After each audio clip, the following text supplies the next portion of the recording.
Have you ever felt like your brain is constantly at war with itself? Like one part of you craves structure and predictability, while the other part is constantly seeking novelty and chaos? If so, you might relate to what it's like to have both ADHD and autism. It's like driving a car that has two steering wheels, one pulling you towards order and focus, and the other yanking you towards spontaneity and distraction. Today, I want to break down some of the biggest contradictions between ADHD and autism, how they manifest in daily life, and most importantly, share some strategies that have helped me manage this unique experience. If you have both, I don't need to tell you how frustrating it can be. You already know, so let's get into it. Contradiction number 1, concentration versus distraction. If you have both ADHD and autism, one of the biggest internal battles is focus. Autism thrives on deep concentration, one task at a time, all in. ADHD can be the complete opposite, constantly jumping between tasks,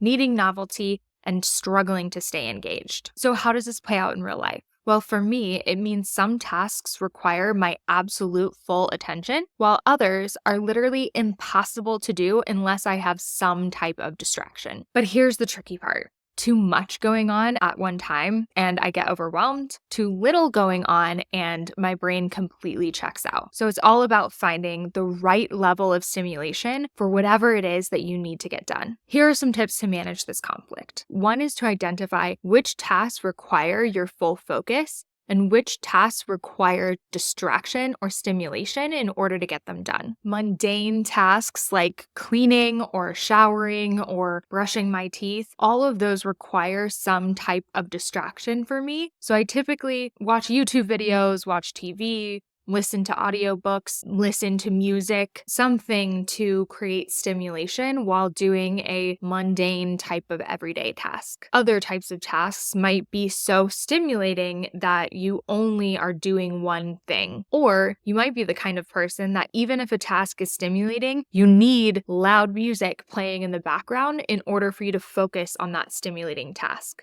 The biggest thing here is to observe what happens for you and do whatever works for you to get whatever you need to do done. Which leads me to my second tip of using background noise or movement-based multitasking like pacing in order to stimulate focus. And third is to experiment with different environments to find what works best for both aspects of your brain. For example, I have a chair that is my thinking chair. Whenever I have something big that I need to think about, I go and sit in that corner in that chair, and that's where I do my deep thinking and my deep work. When I'm in that environment, I don't want additional stimulation, and that's what works for me, so it's important for you to find what works for you. Contradiction number 2, structure versus impulsivity. Autism loves routine. Our autism wants predictability and a set way of doing things. ADHD craves change, novelty, excitement, and breaking the routine. For me, this can show up when I finally have a routine that I enjoy, it's working for me, my life is good, and then bam, I have this sudden urge to change literally everything.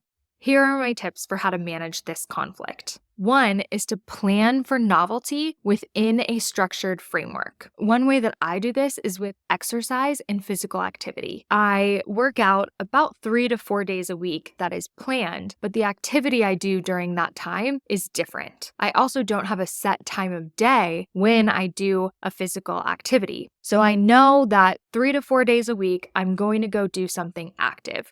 But I have a lot of variety in those active things that I do. So my autism is satisfied with routine, but my ADHD is satisfied with novelty within that routine. Tip number 2 is to have a priority-based to-do list rather than a strict schedule. So instead of a mundane, I do exactly these things every single day in this exact same order, which would be good for a lot of people who are just autistic. If you have ADHD, you need that novelty. So rather than having that strict structure, you have guidelines and then you have novelty within those guidelines. So you have options, you have control, you have a structure, but you have the ability to choose what happens within that structure. And 3 is to make small intentional changes to satisfy your need for newness with ADHD without disrupting everything, which would be too chaotic for your autism to handle. I'll say it again because it's so important. The key here is to observe yourself and then find what works for you. Contradiction number 3 is social craving versus social exhaustion. If you have ADHD and autism, it's likely that you are an extroverted introvert or an introverted extrovert. Your ADHD makes you crave social interaction, stimulation, excitement, new conversations, and your autism makes socializing exhausting. Having to process everything all at once,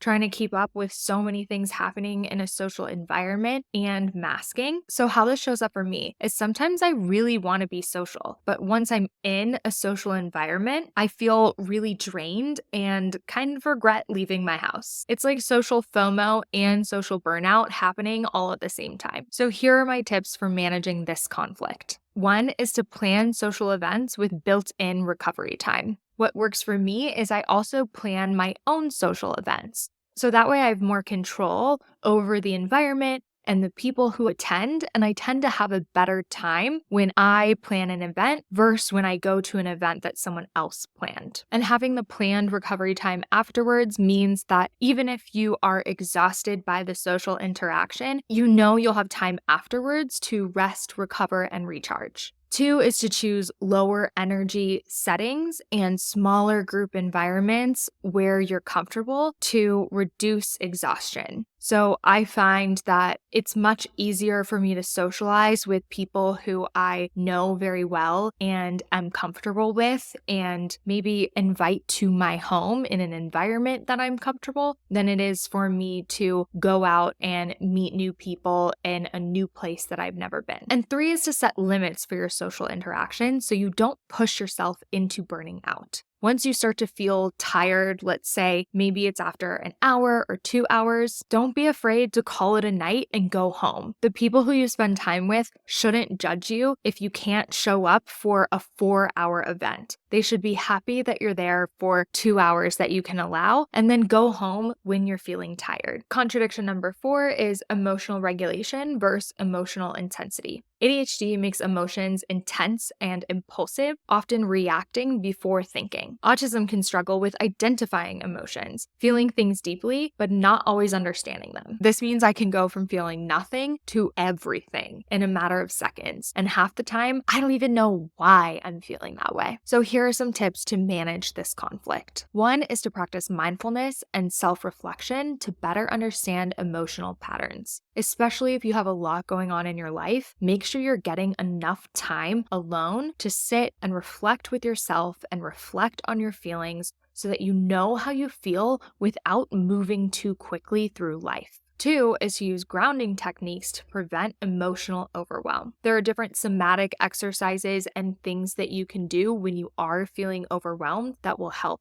Butterfly tapping is one of those. Giving yourself a hug is another one of those. There are certain things you can do in the moment when you're feeling emotionally overwhelmed so that you can calm down. Don't be afraid to pause or take a break if you're feeling emotionally heightened. It's really important that you slow down and give yourself what you need to emotionally regulate. And 3 is having a system in place for emotional regulation, whether it's journaling, movement, talking things out with friends, family, a therapist. Something I've been doing lately is practicing restorative yoga multiple times a week. Not only has it been good for my physical health and my overall nervous system health, it's also been good for my mental and emotional health as well. Having ADHD and autism at the same time can be exhausting. It's like having a brain that is constantly contradicting itself, and no matter which side you listen to, the other one isn't happy. But here's what I've learned. You don't have to choose between satisfying one or the other. You can build a life that makes space for both and meets your needs for both. You can create a structure and a system that meets your needs for routine and your needs for spontaneity. You can focus on tasks and interests that help you thrive when you hyperfocus and aren't disrupted by your tendency to get distracted. It does require a lot of testing and learning, but once you figure out what you need and how your brain operates, things do get a lot easier. So let me know in the comments if you have ADHD and autism, how does it show up for you? And what strategies have helped you manage the contradictions? If this was helpful, I post regular content on mental health and personal growth for the neurodivergent community. So hit subscribe if that's your vibe and check out this next video.